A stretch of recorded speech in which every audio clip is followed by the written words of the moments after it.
Bienvenue dans le média Le Grenier, le podcast qui donne la parole aux entreprises et aux entrepreneurs qui font l'immobilier au sens large. Peu importe le domaine, investissement locatif, promotion, crowdfunding, tokenisation, travaux, mon but est simple, c'est d'avoir une conversation pour connaître leur univers dans les moindres détails. Je m'appelle Mickaël et je suis le cofondateur de la société Green Living. On accompagne les particuliers à investir dans l'immobilier locatif sous deux formats. Un accompagnement en 8 sessions, on vous prend par la main pour investir, ou sinon de manière clé en main où on recherche le bien, on fait les travaux, on meuble et on gère pour vous. Alors si tu veux découvrir le parcours de nos invités, leurs craintes, leurs peurs, comment ils font pour avoir un impact, abonne-toi et rejoins-nous dans cette conversation.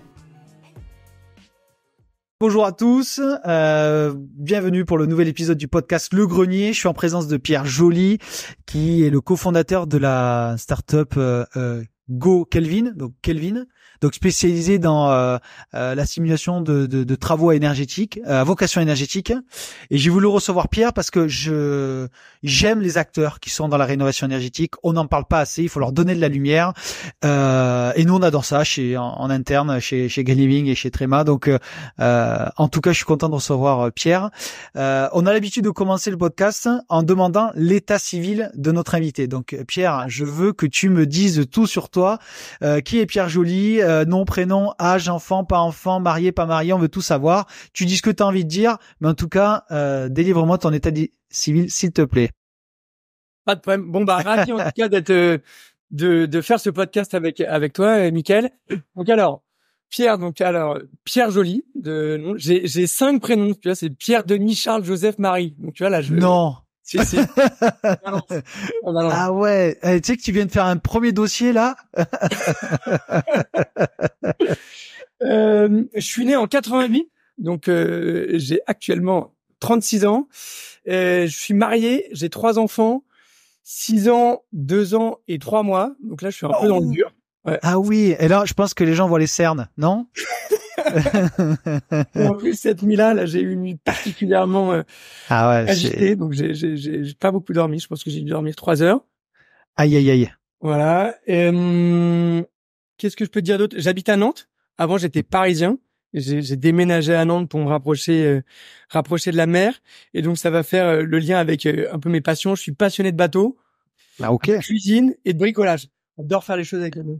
Attends, parce que là, l'équation, je pense que, alors moi qui suis papa aussi, quand tu cumules 3 petits monstres qui sont super gentils, on est d'accord, plus plusieurs passions, et le boulot, comment ça se passe à la maison? Ça va? La cuisine, ça veut dire que c'est moi qui fais la cuisine. Ça allie. Moi aussi, c'est moi qui fais la cuisine. Moi. Non, c'est pas vrai. Donc cuisine et bricolage, tu vois, c'est des choses que tu fais au quotidien pour aussi améliorer le quotidien de ta famille. Donc ça, c'est tu vois, c'est pas très compliqué à faire comme passion. Et ensuite après, le bateau, c'est sûr que j'ai dû rogner un peu, mais tu vois, j'essaie d'en faire 1 à 2 semaines par an avec ma famille. Voilà.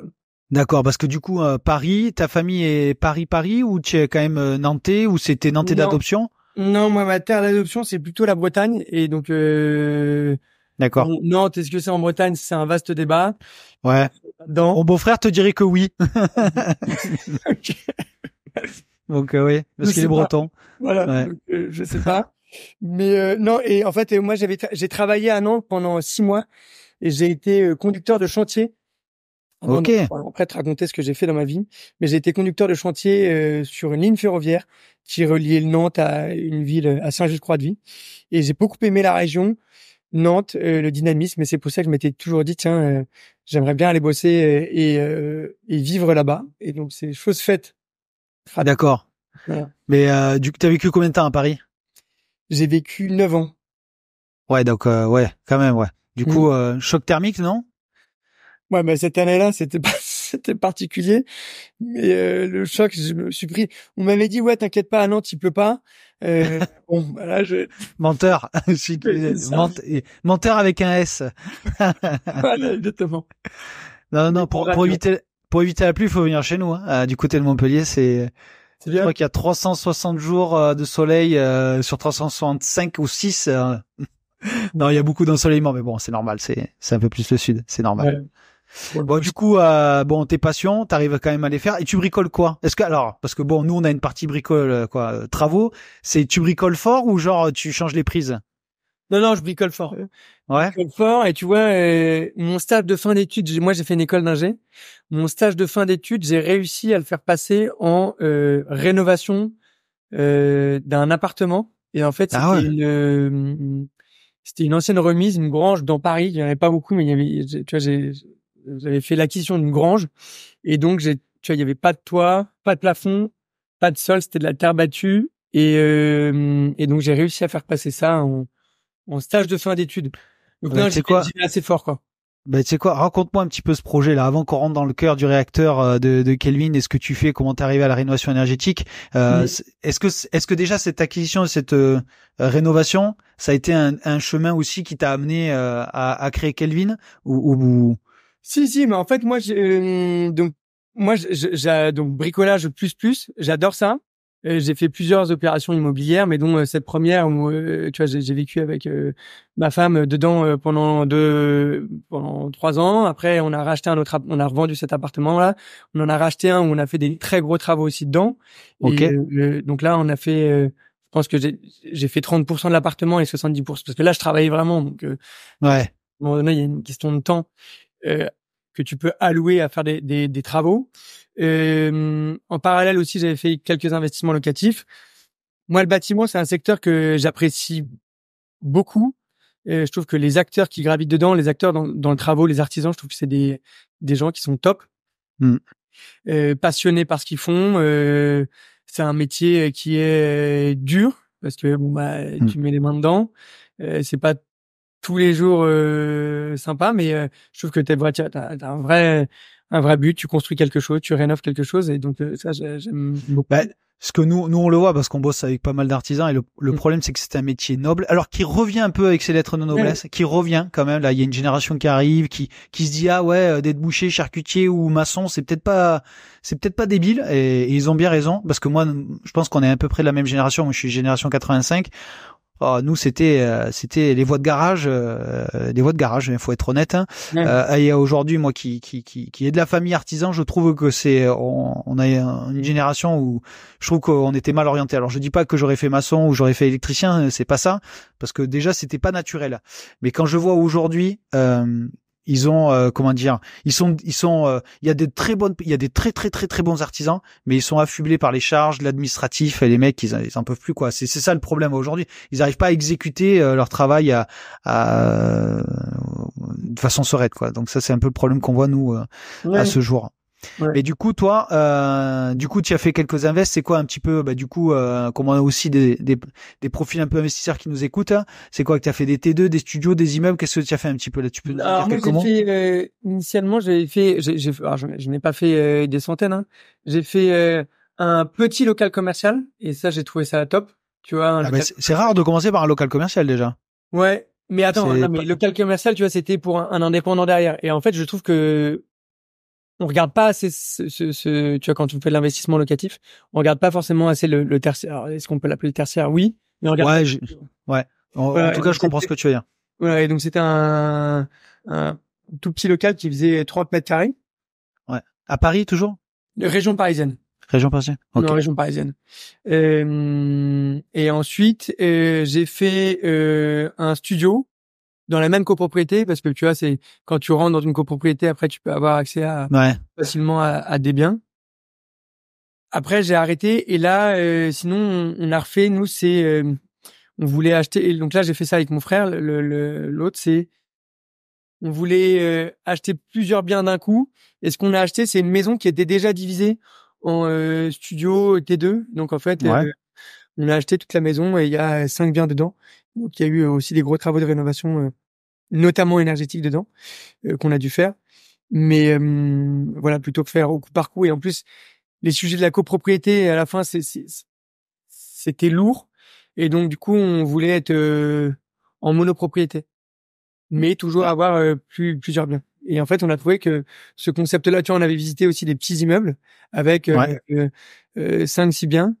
Et en fait, c'était ça qu'on spotait. Et en fait, on a vu une maison avec 5-6 biens, un petit jardin. Et on trouvait que les locataires qui étaient dedans, ils avaient l'air heureux. Et on s'était dit, bah top, on va essayer de les rendre encore plus heureux en faisant de la rénovation pour eux, pour que ce soit vraiment clean. Et on a fait et après nos locataires, c'est des locataires qui sont nous on essaie de faire aussi un peu de social, et donc c'est pas forcément les locataires les meilleurs locataires d'un point sur le papier, parce que il y en a qui ont voilà, pas forcément des boulots très fixes, etc. Mais on pense que c'est aussi un moment aussi de notre rôle de donner l'accès à des logements à des gens qui n'ont pas le meilleur dossier. Voilà. Mais ça, tu sais, c'est la nouvelle veine un petit peu d'investisseurs. C'est-à-dire, il y a 30 ou 40 ans, tu faisais location nue, pas meublé, et ça allait. Notre génération, c'était de faire du meublé, du beau à des prix cohérents. Et là, la vague qui arrive un petit peu, qui est un peu, je sais pas si tu connais la SCPI Kianeos, qui est fait par Jérémy Rousseau, que j'ai eu l'opportunité d'interviewer, qui lui est complètement dans ça, et c'est la première foncière. En tout cas, ils achètent des immeubles dans la France entière et ils font du social et de la rénovation énergétique, et ils internalisent beaucoup de choses. Donc, il y a des acteurs qui se lancent là-dessus, et même à titre privé, nous on essaie de le faire à notre niveau aussi chez Ganiving. Et c'est bien que des investisseurs privés le fassent. Parce que du coup, ton projet de rénovation énergétique sur cette villa, c'est quoi un peu les étapes? Tu peux nous en dire un peu? C'est-à-dire, c'était une EFG, c'était quoi? Vous avez atteint quel c'était une rien du tout, parce que tu sais, à l'époque, tu pouvais faire des DPE vierges. Ah ouais, donc une G+, quoi. Ouais, on sait pas en fait. C'est vrai qu'on sait pas. Voilà. Ouais. Et donc non, mais en fait, non. Et ensuite après, quand on a fait passer un auditeur, on s'est rendu compte qu'il y avait des appartements, c'était E, F et G. Il y avait tout. Dernier étage, c'est G. Non, parce qu'en fait, tu vois, en fonction de l'étage, c'est pas forcément la même chose. Oui. Dernier étage, c'était G. Et rez-de-chaussée, c'était F. Et les studios au milieu, ils étaient E. Mais pour remettre un peu de contexte, c'était en quelle année ça? C'était avant 2020. 4 ans. Ouais. Non, parce que du coup, aujourd'hui, maintenant, on parle plus de DPE projeté. D'ailleurs, on va le voir un peu avec Kelvin, mais c'est que comment vous êtes aperçu, c'est-à-dire vous avez fait comment vous êtes dit les travaux qu'on va faire pour atteindre une classe D, C, B ou A? Parce que sur les villas, c'est possible ça? C'était pas notre objectif D'accord. premier. L'objectif premier, c'était d'améliorer le confort des habitants. Ok. Parce qu'en fait, on parle toujours de lettres A, B, C, D, E, F, G, mais en fait, on ne sait pas ce que ça veut dire F. Je sais pas si tu sais ce que ça veut dire F ou. En fait, chacun va avoir on sait ce que ça veut dire en termes de métriques, mais derrière, en fait, en termes de consommation énergétique et d'euros de facture tous les mois, bah, tu vois, ça se reflète. Alors que le particulier ou le locataire, lui, si t'es en F et G, derrière, lui, s'il se sent bien et qu'il a une facture pas trop élevée, ça peut aller. Tout à fait, oui. Et donc, en fait, nous, c'était plus travailler sur le ressenti des occupants qui nous disaient, bah non, c'est un peu humide, c'est galère à chauffer l'hiver, et sous les toits, il y avait pas de problème sous les toits, tu vois, c'était un bien qui était G, mais ils nous disaient, non, nous, c'est ok, on n'a pas trop chaud l'été, ça fait l'air bien, il y a un bon flux d'air, donc... Et c'est fou ça. C'était pas une bouilloire thermique, parce qu'on parle de passoire thermique, mais il y a aussi de bouilloire thermique qu'on n'entend pas beaucoup. Mais on n'est pas à Montpellier non plus, aussi. Non, mais tu fais bien de le préciser, parce que ça dépend aussi les régions, et c'est pour ça aussi que pour les puristes sur la technique, c'est pour ça que la France est découpée en zones, et que des fois il y a des disparités en termes de DPE en fonction des zones, de l'altitude, de tout ça. Donc ça aussi, c'est à prendre en compte. Donc vous, effectivement, peut-être que la personne elle sentait pas la chaleur, mais dû un petit peu cette ventilation naturelle qu'il y avait dans l'appartement sous les combles, quoi. Et donc ça, on a fait le constat. Ensuite, après, on s'est dit bon bah qu'est-ce qu'on va faire?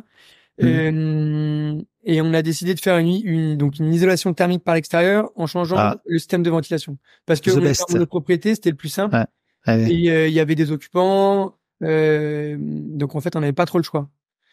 Donc c'est ce qu'on a fait, et un système de ventilation, et on n'a pas eu besoin de changer le système de chauffage. C'était quoi? C'était il y avait un peu de tout. Des radiateurs. Non, mais tu vois, t'avais des grippins, t'avais des radiateurs à accumulation, tu vois, t'avais un peu de tout. Et en fait, on leur a dit, on fera ça dans un second temps. Ouais. En fait, c'était encore en occupé, donc c'était compliqué pour eux, ils voulaient pas faire ça. Et c'est normal. Ils nous ont dit, et après coup, on les a rappelés, on leur a dit, est-ce que ça vous va, et est-ce que vous voulez qu'on change? Ils nous ont dit, non, c'est très bien. Non, mais c'est très bien c'est important ce que tu dis, c'est aussi d'écouter le locataire, le ressenti. Et ça, effectivement, après, tu vois, moi qui ai travaillé 10 ans dans un bureau d'études environnementales, il y avait le BBio, qui est le besoin bioclimatique, tu avais le CEP, la consommation d'énergie primaire, et tu avais le TIC, qui est le confort du locataire. Et c'était souvent le critère, pas sous-évalué, mais délaissé, vraiment délaissé. Et là, on voit que dans l'ancien, maintenant, ce fameux confort du locataire, tous les logiciels que nous on utilise, on voit quand même que ça, les mises à jour, on commence à le prendre en compte, c'est ce confort du locataire. Ouais. Ça commence à venir, tu vois. Ouais. Mais c'est du bon sens, hein. Ouais. En fait, non, mais tout à fait. Mais voilà. Mais en fait, nous, parce qu'on était aussi aguerris au sujet, tu vois, de la rénovation énergétique. Et donc, c'est pour ça qu'on a, tu vois, les étapes, on les a suivies comme ça. Et donc, il y a un auditeur qui était venu, qui nous avait fait des préconisations, etc. Mais en fait, on avait le temps et parce que tu vois, l'auditeur, c'était galère de faire venir un auditeur. Surtout il y a 4-5 ans. Surtout il y a 4-5 ans, ça toujours un coût, mais là ça avait un vrai coût, tu vois, ça nous avait coûté 2 000 €. Ah oui, quand même, ouais. Non, mais il y avait une réelle volonté d'amélioration et surtout à l'époque, il y avait. Aujourd'hui, tu peux demander à un diagnostiqueur que tu connais de faire un DPE projeté en changeant les formules. Ça paraît peut-être un peu plus basique à aujourd'hui, mais il y a 4-5 ans, dire à quelqu'un, écoute, j'ai fait ça comme travaux, où est-ce que j'en suis, ou donne-moi des recos, c'était moins évident pour beaucoup de gens. Il fallait faire un thermicien ou un auditeur thermique, quoi. Donc ouais, exactement. Ouais, c'était pas la même époque et pourtant c'est pas si loin. Donc, parce que toi, en parallèle de ça, tu bossais dans quoi? Et donc moi, en fait, si tu veux, mon parcours, donc moi je suis un G de formation. Ouais. J'ai fait Supélec, donc c'est plutôt orienté électrique, testé énergie. Ensuite, après, moi j'ai travaillé pendant 3 ans chez SNCF. J'étais ingénieur maintenance chez eux. Après, j'ai fait une mission de 6 mois, c'était 6-8 mois de conducteur de chantier. Et ensuite, après, j'ai monté une start-up avec mon frère et un ami qui s'appelle Herméo. Et on développait une solution pour accompagner les techniciens dans le secteur industriel. On leur donnait accès à toutes les informations dont ils avaient besoin pour réaliser leurs opérations de maintenance, d'inspection, de contrôle, etc. Et en fait, on travaillait on avait 50% de notre chiffre d'affaires qui était lié à des acteurs du bâtiment. Okay. Et 30% qui étaient, en plus de ça, 30% qui étaient liés à des acteurs du contrôle, qui faisaient le contrôle qualité dans les bâtiments. Et en plus, après, on avait 20%, c'était plus dans le transport. Et ça a marché, ça? Parce que ça a marché. C'est une société, on a vendu la société en 2021 à un groupe anglais, quand on était une 40aine de collaborateurs. Ah oui, d'accord. Ok. Ouais, ça a bien pulsé, ouais. Ouais, ça a super bien marché. On a fait levée de fonds, tout ça. On avait à la fin une centaine de clients, plusieurs dizaines de milliers d'utilisateurs. Donc c'était une super aventure entrepreneuriale. Ensuite, après, on a fait 2 ans de passation parce que quand tu vends une société, tu te dois aussi de passer la société.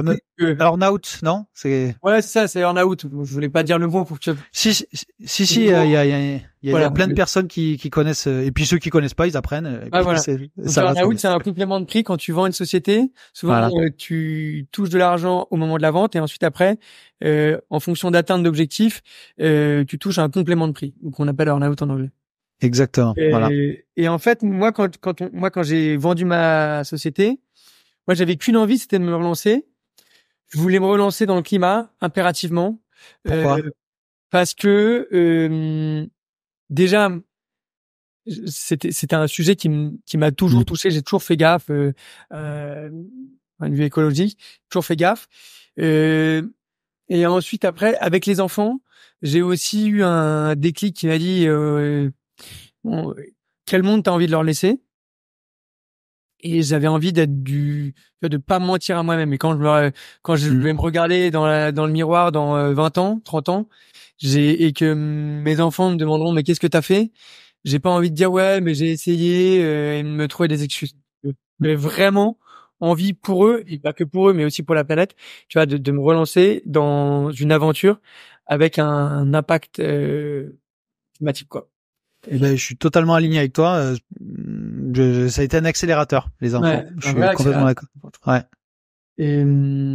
Et ensuite, après derrière, climat. Et moi, le bâtiment, c'est un secteur. Donc tu vois, moi, j'adore la réno. J'en ai toujours fait d'un point de vue pas pro parce que tu vois c'était semi-pro parce que je le faisais en parallèle.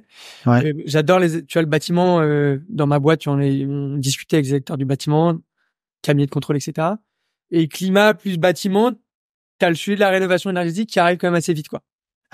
Oui, surtout en ce moment, ouais. Surtout en ce moment. Ouais.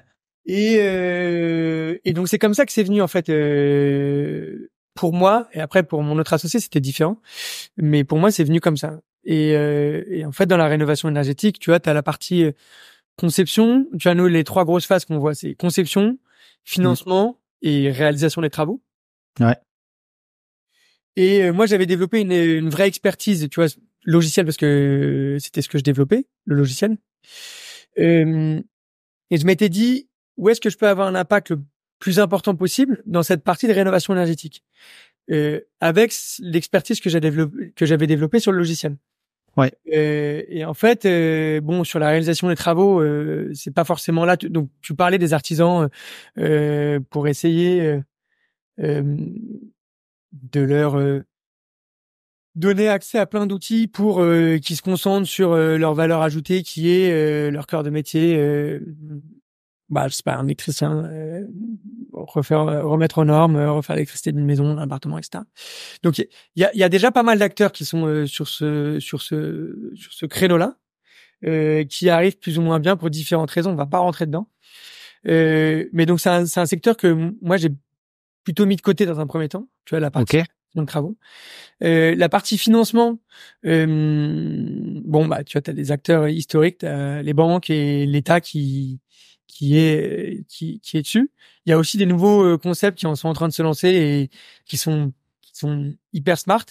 Mais bon, moi, je viens pas de ce secteur de la finance. Donc, je m'étais dit, c'est pas moi qui vais potentiellement réussir à révolutionner, sauter un verrou dans cette partie financement. Il y a d'autres acteurs qui seront sûrement plus intelligents et qui vont faire des choses mieux que ce que j'avais imaginé. Et donc, tu vois, on a regardé plus précisément la conception. Et là, on s'est dit, ouais, il y a quelque chose à faire. Ouais. Quelque chose à faire parce que la conception, c'est la base une rénovation énergétique performante derrière. Si tu te plantes dans ta conception, derrière, en fait, tu vas pas avoir les gains de performance énergétique que tu auras escomptés. Et le logiciel a une vraie place là-dedans. Parce qu'il y a beaucoup de choses qui sont faites manuellement et qui peuvent être remplacées ou optimisées, tout du moins, par un logiciel. Parce que du coup, donc, quand tu as fait ce constat-là, parce que conception, financement et réalisation, donc on a bien compris que c'est la conception que tu as choisie, en clair. Et donc ça veut dire qu'en gros, toi, tu avais déjà fait un peu, parce que Herméo, c'est ça, c'est la boîte, ça s'appelait comme ça. Ça s'appelait comme ça, ouais. Ça s'appelait comme ça mon ancienne boîte. D'accord. Mais le truc, c'est que c'était un SaaS aussi ou c'était un SaaS, ouais. D'accord. Donc il y avait, t'avais un côté tech aussi naturel. Ouais. Voilà. Et du coup là, comment est constituée un petit peu l'équipe de Kelvin? Comment vous avez un peu la genèse de ça? Comment vous êtes construit? Parce que tu disais que toi c'était toi un petit peu climat et réno. Tes autres associés, c'est quoi? Il y avait, j'imagine, il y a un profil vraiment tech, développement web. Mais je sais que vous êtes plusieurs. Donc raconte-moi un petit peu la rencontre, la genèse. Comment un peu ça se fait là? En fait, on est 3 associés et en fait l'année dernière. En début d'année dernière, j'étais dans un réseau d'entrepreneurs et j'ai rencontré ma future associée qui est Clémentine Lalande, qui venait de la tech aussi, un secteur complètement différent. Tu vois, c'était plutôt une application de dating, application et société qu'elle avait revendue aussi, startup qu'elle avait revendue en la même année que moi, en 2021. D'accord. Donc passation oblige aussi de 2 ans. Et elle aussi, elle voulait se relancer dans le climat. Elle avait regardé différents secteurs, dont le bâtiment. Quand on s'est rencontrés, moi je regardais le bâtiment, je regardais aussi un autre sujet. Mais bon, on a échangé, on a parlé de nos projets respectifs, etc. Et on s'est dit, tiens, est-ce qu'on travaillerait pas ensemble sur la rénovation énergétique pour essayer de regarder ce qu'on pourrait faire dedans. Et donc c'est comme ça qu'est née la jeunesse, tu vois, à minima de notre association. C'était on veut avoir un impact fort sur le climat et dans la rénovation énergétique. Ok. Et donc ensuite, après, qu'est-ce qui s'est passé? On a fait toute une phase de discovery où on a appelé tous les acteurs qui sont dans cette partie de conception des plans de rénovation énergétique. Donc, tu vas avoir des bureaux d'études, bien évidemment, des diagnostiqueurs, des auditeurs, mais tu vas avoir aussi des entreprises travaux, parce qu'en fait, ils sont sollicités, de plus en plus sollicités par des particuliers qui leur demandent, bah, tiens, moi, j'ai chaud l'été, qu'est-ce qu'il faut que je fasse comme travaux? Exactement.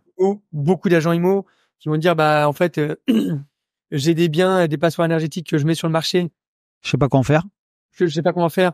Des acheteurs qui me disent, bah non, moi, je vais pas acheter ça parce que je sais pas combien ça va me coûter de travaux et quel gain associé. Donc, en fait, eux, ils doivent réassurer un acheteur sur une conception de rénovation énergétique avec un coût associé et une sorte de garantie de saut de DPE. Exactement. Tu vas avoir, donc tu as ces gens-là. Tu as des gens qui font de la gestion de loc, qui disent, bah en fait, moi, je suis une agence immobilière, j'ai des biens que des bailleurs me confient, qui sont des passoires énergétiques, qui vont être potentiellement interdits à la location dans les prochaines années. Mais moi, j'y connais rien. Mon bailleur n'y connaît rien. Je sais pas quoi faire. Donc, toujours, encore une fois, c'est une partie de conception d'un plan de rénovation énergétique. Tu vas avoir des financiers, des banques, pour financer des projets d'achat de rénovation énergétique. Eux, maintenant, ils ont de plus en plus de pression pour pouvoir financer des biens avec, tu vois, si c'est des passoires énergétiques, il faut qu'il y ait des travaux associés pour sortir ces biens-là de passoires énergétiques. Mais je sais pas évaluer, quand on me présente un devis, je sais pas l'évaluer. Et donc, tu as plein d'acteurs qui sont dans cette phase de conception de rénovation énergétique, qui ont pas d'expertise. Parce que la rénovation énergétique, c'est un milieu, tu vois, c'est de l'ingénierie, une ingénierie du bâtiment. Les rénovations classiques, et ça fait 200 ans qu'on en fait et que tous ces acteurs-là savent plus ou moins bien, mais savent assez précisément te dire, bon bah, pour rénover un T1, ça va te coûter tant du mètre carré. Je me trompe peut-être à 5% près, mais pas beaucoup plus, peut-être à 10% près, mais je sais à peu près ce que ça va me coûter. Et par contre, pour la rénovation énergétique, je suis F, je veux passer en C.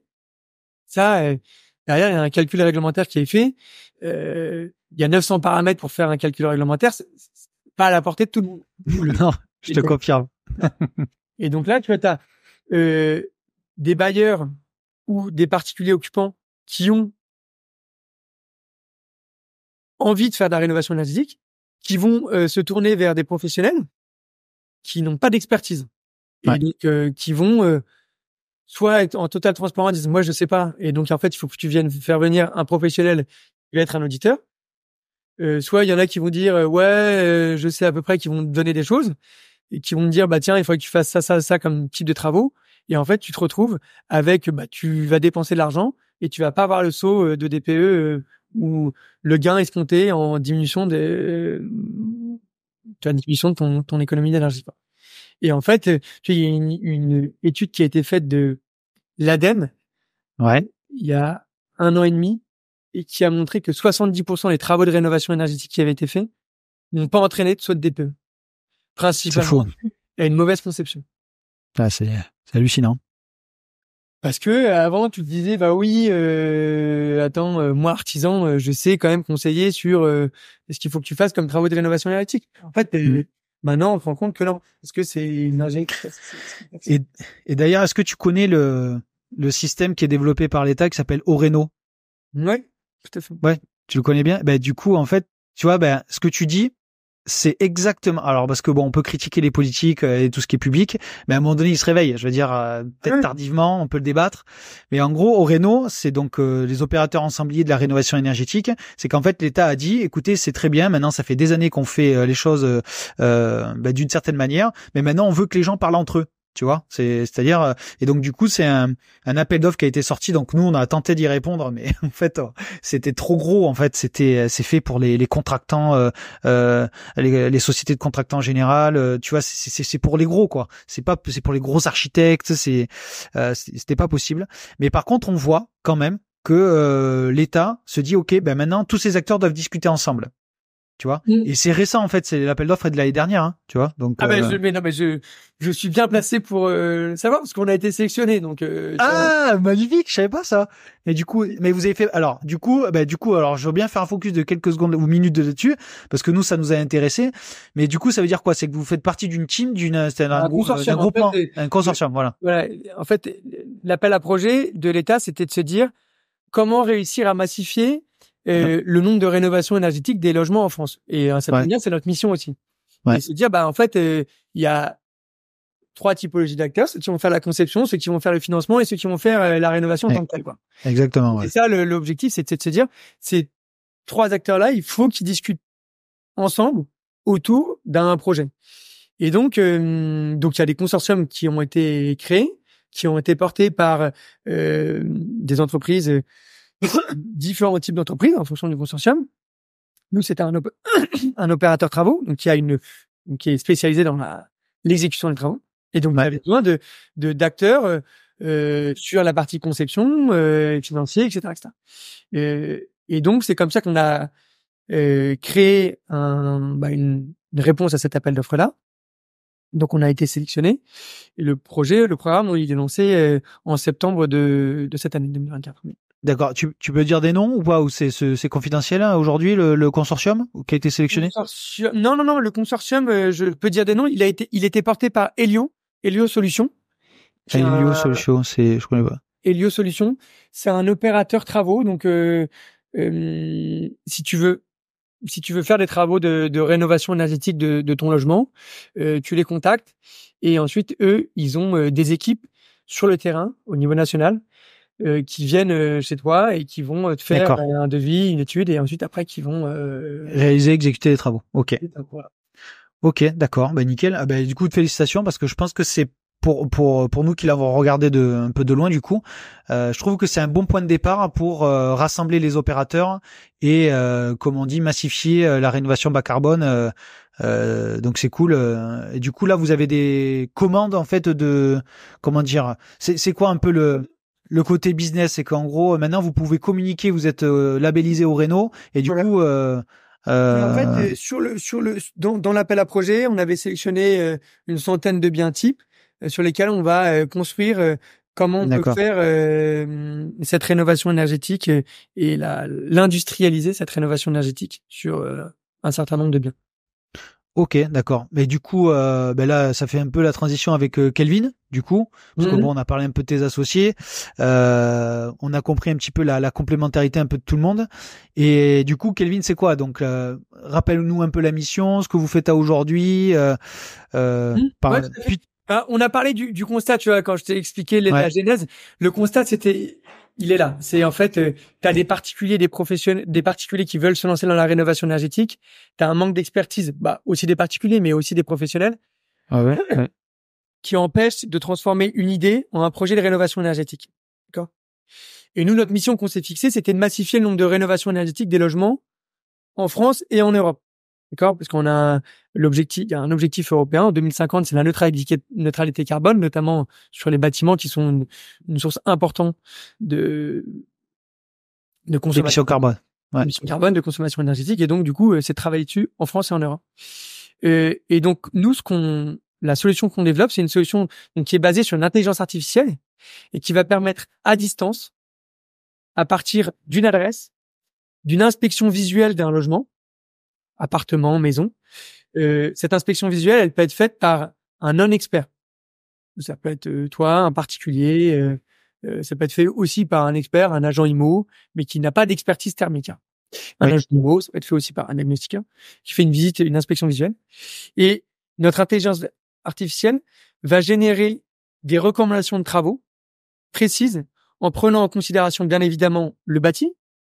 On va venir croiser une dizaine de bases de données. On va venir faire une reconnaissance automatique visuelle de ton logement pour comprendre aussi parce que l'intérieur de ton logement, comment c'est fait. Et on va venir avec ça, on a une intelligence artificielle qui va te faire des recommandations de travaux et qui va prendre en compte aussi ton besoin de rénovation énergétique. Est-ce que tu veux atteindre une lettre de DPE? Est-ce que tu veux réduire de temps tes factures? Et aussi en prenant en compte des contraintes que tu peux avoir. Je veux qu'on me propose des travaux où je vais perdre le moins de place possible. Si je fais de la rénovation énergétique sur un investissement sur un petit appartement que j'habite ou que j'ai mis en location, je vais peut-être pas passer de 15 mètres carrés et faire de l'isolation thermique par l'intérieur où je vais perdre 2 mètres carrés. Et donc, en prenant ça en considération, on va venir générer un plan de travaux de rénovation énergétique. Ok. Alors après, moi, je peux dire quand même que tu m'as donné accès à Kelvin, donc je l'ai testé. Donc je peux dire mon avis là-dessus. Moi, je peux dire que c'est bluffant. C'est bluffant dans le sens où en fait, alors je vais commencer un peu par la fin. C'est que moi, je suis un profil où j'ai bossé 10 ans là-dedans, donc difficile à convaincre dans le sens où en fait, on attend une certaine exigence, une finesse de résultat, d'accord. Et en fait, pour moi, Kelvin a aujourd'hui, avec tous les acteurs que j'ai pu regarder, identifier, alors pour la boîte travaux, pour Tréma Rénovation, qui est l'une de vos cibles, c'est qu'en fait, ça peut correspondre à des néophytes, des gens qui font des travaux depuis 5, 10 ou 15 ou 20 ans. Ça, mais alors, pour moi, fait 80% du job. Parce que 20, on va dire 10, 15, 20%, quand tu as des personnes comme nous qui ont travaillé là-dedans, mais c'est une minorité, on va dire, même je m'exclus. Parce qu'en fait, à aujourd'hui, ce que nous on voit, tous les acteurs du monde des travaux et un peu du monde de l'immobilier a des connaissances mais très basiques. Et Kelvin, en gros, je fais le pitch un peu d'utilisateur.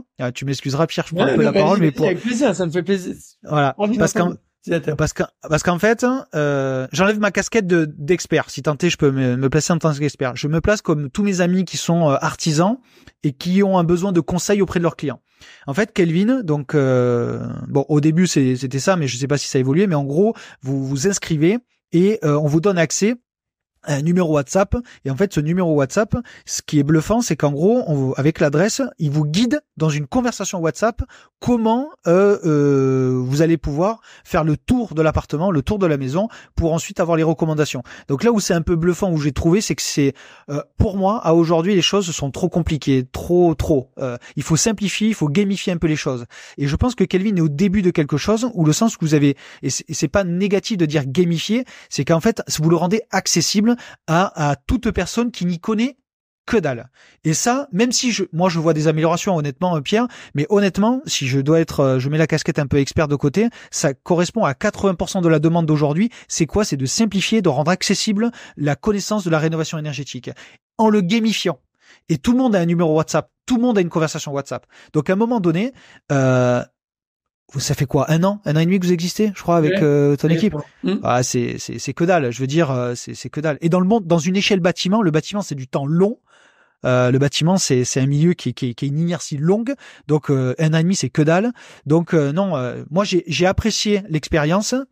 Pour des personnes qui veulent se lancer, comprendre comment fonctionne la réno énergétique et le gamifier et le rendre simple auprès de leurs clients, parce qu'on parlait tout à l'heure de B2B2C, c'est-à-dire que c'est moi, intermédiaire travaux, qui va l'expliquer à mon client final.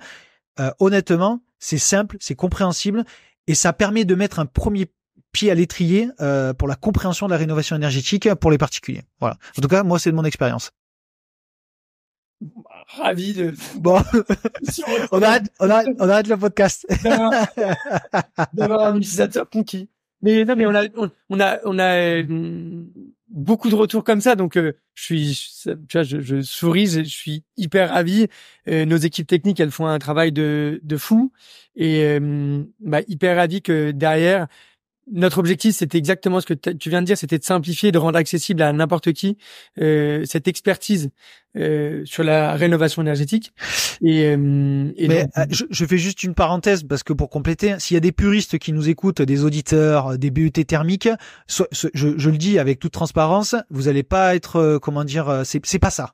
C'est pas que c'est pas fait pour eux, mais je me mélange un peu pour pas non plus. C'est fait pour eux pour faire un premier un premier point de contact avec un client, oui, mais si vous attendez une certaine expertise avec tous les logiciels que ces gens-là utilisent, c'est pas ça. C'est pas le premier besoin que répond Kelvin. Le premier besoin, c'est de massifier et de rendre accessible. Donc, et c'est fait pour la masse, et c'est pas négatif de le dire parce qu'il faut massifier la connaissance et Kelvin répond à ça. Donc pour les puristes, pas qu'ils vont être déçus, mais c'est sûr que les logiciels que nous on utilise à un moment donné, ça correspond pas. Mais honnêtement, pour le premier point de contact, c'est magique. Hein, je veux dire, la conversation WhatsApp, moi j'ai été bluffé.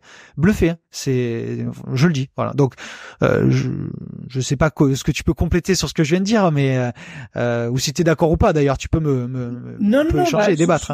En fait, en complément, on a des bureaux d'études qui utilisent notre solution. Eh ben, tu vois. Parce qu'en fait, en fait, derrière Kelvin, c'est un calcul réglementaire qu'on va faire aussi. Donc, tu vois, il y a l'IA, mais il y a un calcul réglementaire. Donc, tu vois, on fait comme ce que fait un logiciel pour des bureaux d'études. Derrière, c'est tu rentres différents paramètres et ensuite, après, le moteur, tu as un moteur de calcul réglementaire qui s'appelle le 3CL et ensuite qui te donne la note de DPE ABCD. Et donc, en fait, nous, on fait ce calcul réglementaire-là. Et comment ils l'utilisent alors? Tu vois? Eux? Ouais. Préqualification d'une demande et pour faire gagner du temps à leurs auditeurs sur site. Alors, c'est 100% raison. 100% raison. Non, je suis complètement aligné. Ouais. Non, mais je vois. Et donc du coup, je viens de pitcher le truc pendant plusieurs minutes. Mais du coup, c'est quoi un petit peu le présent et le futur de Kelvin avec votre équipe? Parce que en fait, ce qu'il faut comprendre, alors moi j'ai bossé dans un BET, je l'ai déjà dit, mais c'est que souvent, dans des gros projets, c'est la conception qui fait que le chantier va bien se passer ou pas. Moi, je bossais dans l'étanchéité à l'air. Si l'étanchéité à l'air, elle n'était pas préparée en conception, on savait déjà sur plan, si ce besoin-là n'était pas pris en compte, les problèmes rencontrés en exécution et en livraison. On le savait de suite. Donc, la conception, je trouve qu'en fait, c'est pour ça que je suis content de te recevoir, c'est que vous faites partie des premiers acteurs de la conception en diffus. Parce que des mecs qui font du tertiaire, des mecs qui font du résidentiel 1000 ou 1500 logements, ils l'ont la conception. D'accord? Mais en diffus, du particulier, il y en a pas. Voilà. Donc c'est pour ça qu'il faut, voilà. Ouais, mais tu vois, bon, tu fais tout mon kit, donc derrière, mais tu peux compléter. Et c'est exactement ça. Et en fait, tu vois, avec parce que comment ça fonctionne concrètement, Kelvin, tu l'as déjà dit, mais en fait, avec une adresse, on va venir croiser des bases de données. Donc, pour créer un projet, on rentre l'adresse d'un particulier. On va déjà avoir une première vue, une connaissance de l'état initial du bien. Ouais. On va venir, s'il y a un DPE, on va venir le récupérer automatiquement. On va venir récupérer des informations du cadastre. Il y a des bases de données propriétaires, il y a des bases de données en open source, etc. Donc, on va venir récupérer un certain nombre d'informations pour avoir une photographie de l'état initial. Sauf qu'on n'est toujours pas rentré dans le bien, dans le logement. Donc, dans tous les cas, il nous manque des éléments. Même si on a un DPE qui est correct, avec un diagnostiqueur qui a fait super bien son travail, il nous manque des informations pour pouvoir faire une bonne étude énergétique. Pourquoi? C'est la visite technique. Parce qu'en fait, le diagnostiqueur dans le DPE, imaginons, j'ai une chaudière à gaz, je veux l'enlever, dans la préconisation, on va l'enlever. OK. Qu'est-ce que je vais mettre? Est-ce que je vais avoir la place derrière de mettre un ballon d'eau chaude? Est-ce qu'il faut que je le mette horizontalement, verticalement? Est-ce que je vais mettre un thermodynamique? Est-ce que je vais mettre, etc. Donc, en fait, il y a des éléments qui manquent pour pouvoir faire des bonnes préconisations. Même si le DPE est super bien fait. Et donc, c'est pour ça que nous, et si le DPE est pas bien fait ou il manque des informations, on a besoin d'aller dans le logement. Et pour aller dans le logement, ce qu'on a fait, c'est que tu veux le dire, Mickaël, c'est qu'il y a un bot WhatsApp qui guide un non-expert, le particulier, le locataire, un agent IMO, quiconque.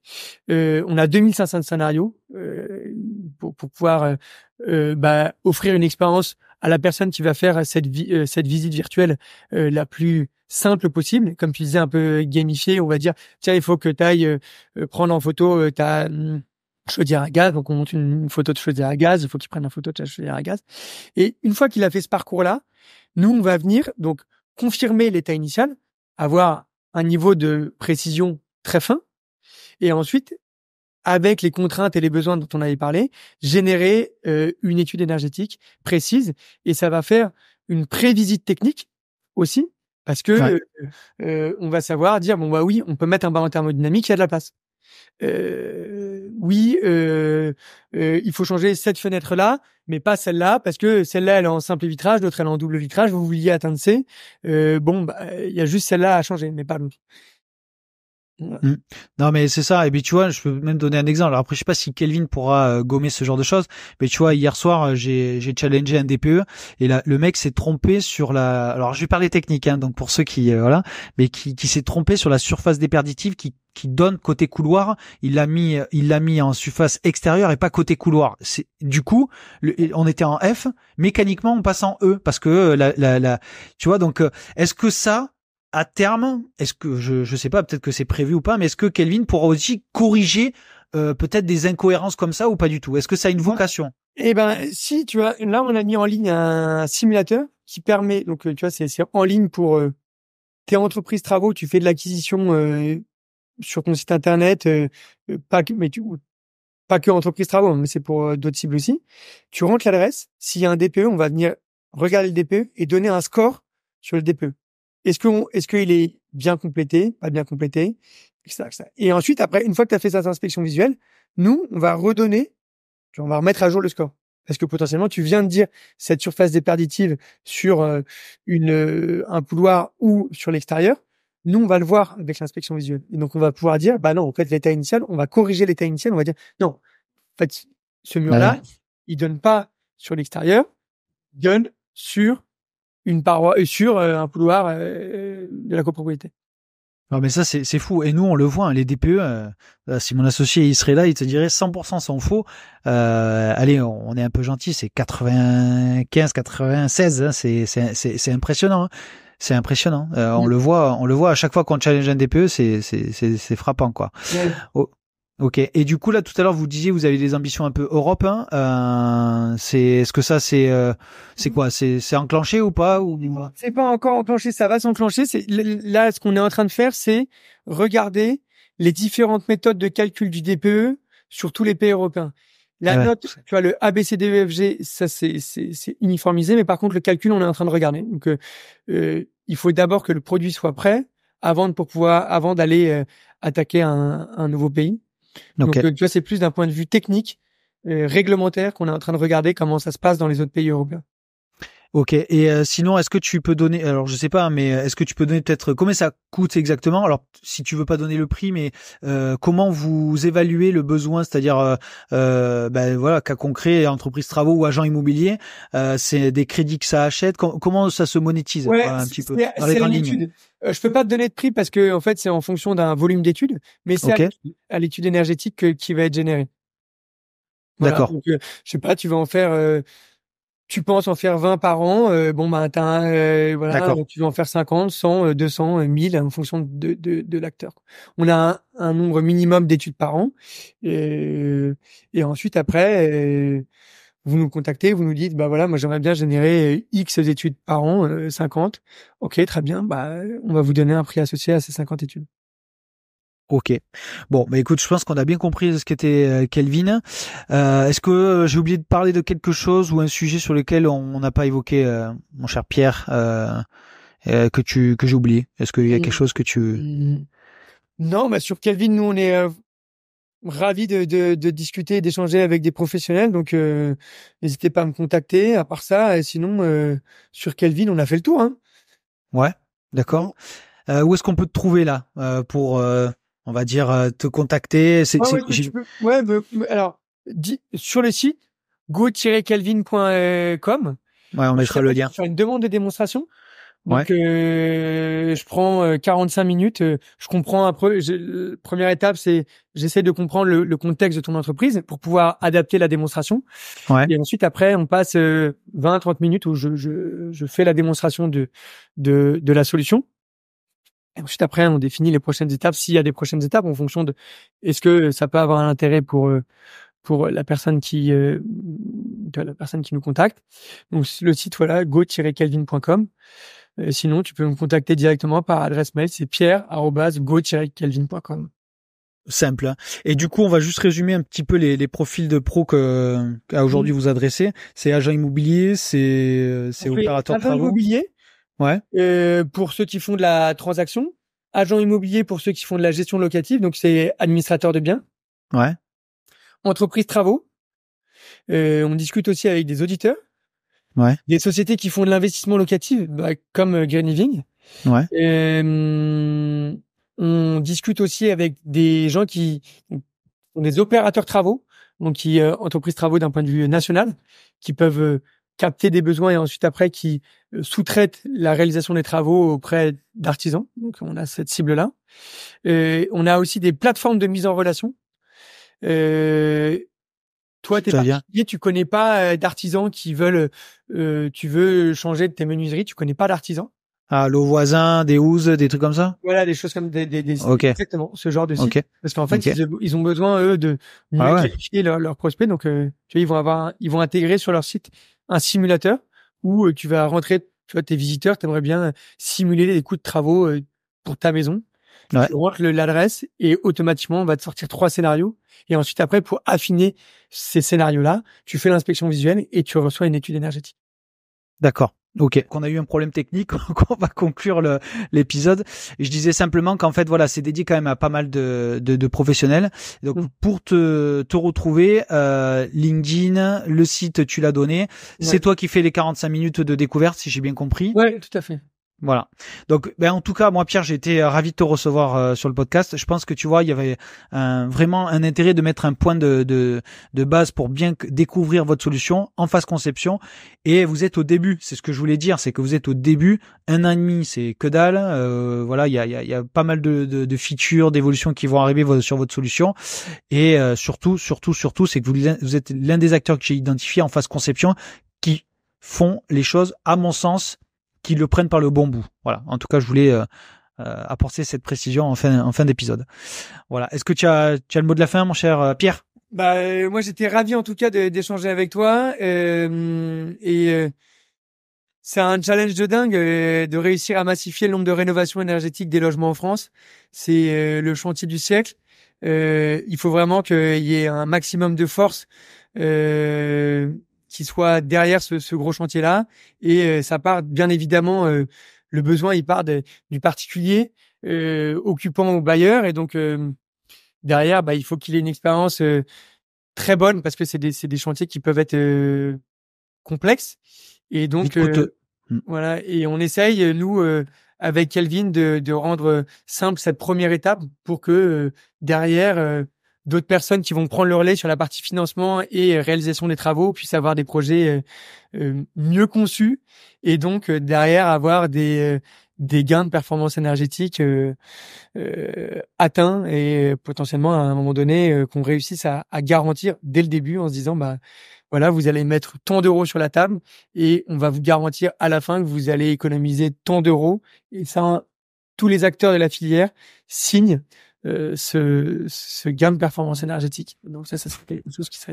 J'ai juste une chose qui me vient. Pourquoi Kelvin? Le nom? Kelvin, en fait, c'est l'unité de la thermodynamique qui nous relie tous. Voilà. Donc en fait, du coup, j'aurais pas pu deviner. La note de DPE, EFG, derrière, il y a le Kelvin. Voilà. Écoute, on aura appris quelque chose. Voilà. Il y a le Kelvin, le degré et le Fahrenheit. Mais l'unité de base dans le système international, c'est le Kelvin. Bon, mais écoutez, au moins on aura appris quelque chose sur la fin de cet épisode. En tout cas, je vous remercie. Et j'espère que l'épisode vous a plu. N'hésitez pas à contacter Pierre. Il est super sympa. Il saura bien, à mon avis, bien vous conseiller. Et il est présent un peu partout. On mettra tout en description. Merci à tous. Ciao, ciao. Merci. Ciao. C'est la fin de l'épisode. J'espère que cela vous a plu. Mais on va pas se quitter comme ça. Et il existe 3 moyens pour continuer ensemble. Premièrement, me faire des retours. Je réponds à tout. Deuxièmement, la newsletter. On parle d'actualité sur l'immobilier, les différentes stratégies immobilières, mais on partage aussi nos dernières opportunités ou tout simplement découvrir l'avancée de notre aventure chez Green Living. Ou sinon, la troisième, c'est de pouvoir bosser, travailler avec nous. Et là, on a 2 formats, l'accompagnement et le clan. Donc je vous dis à très vite. Ciao.